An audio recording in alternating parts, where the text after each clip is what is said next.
What's going on, everybody? It's Nosferatu Turbo back again, and this time I'm not doing an unboxing like I would normally do because I ended up unboxing this off camera, but I just got done reading Nosferatu by Narwhal, and I really enjoyed it. I'm a big fan of Dracula and vampires in general, and I just wanted to give my first impressions of what I thought of the story in Narwhal's adaptation of the Nosferatu classic story about the Dracula that we all know and like.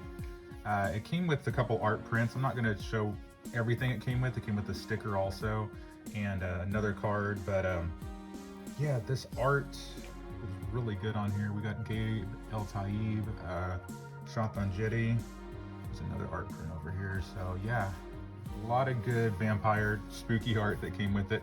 The book itself was printed in a matte finish. It's perfect bound, and it follows a structure. It's all in black and white, but a lot of this stuff has like a white glow to it, which really adds to the atmosphere of the book. And of course, this is such a dark, spooky story, like it's just dripping with atmosphere, and it's from Narwhal.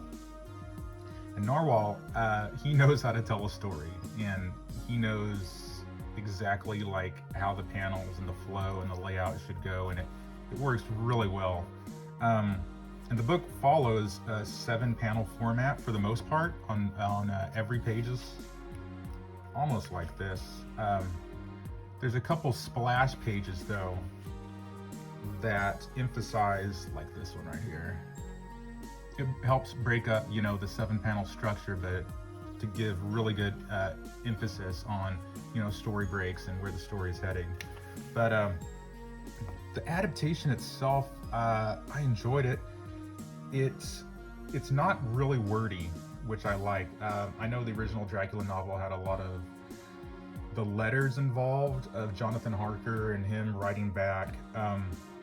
It goes into a couple of the letters every now and then, but as a whole, it's not really bogged down with a lot of text. It lets the art really move the story and speak for itself. So I enjoyed that, and it's cool because Narwhal's art style, it's so like flowing with movement and stuff here. Let's see if I can show an example I'm talking about. Yeah, his art style, it's really rich, and it has a lot of, I don't know, like emotion and urgency with it that you wouldn't get from maybe saying this was in color and just more detailed out. Yeah, I really enjoyed it, and it fits the whole tone and the theme of the story quite well. And it also doesn't pull any punches in how bleak the story is, and the stakes that Jonathan Harker has to deal with Count Orlok going after his wife Mina, or Mary in this version. But yeah, I highly recommend. Really, this is my first Narwhal book, but I would recommend probably any Narwhal book that you can get your hands on or back. I'm going to have a link in the description to his new shorts compendium that you can check out, with a lot of his short stories are all compiled into one book. So definitely check that out. And I don't know if he has this as an add-on or not, but I'd recommend getting it though, especially if you're a vampire fan or like a Count Dracula fan like I am. You're not going to want to miss out on this.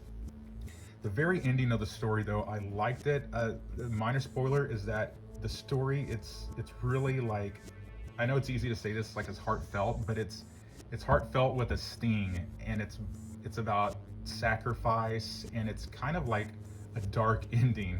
But I really enjoyed it, and I wasn't sure how his adaptation would pan out, like compared to like the Dracula movies, which I'm more used to.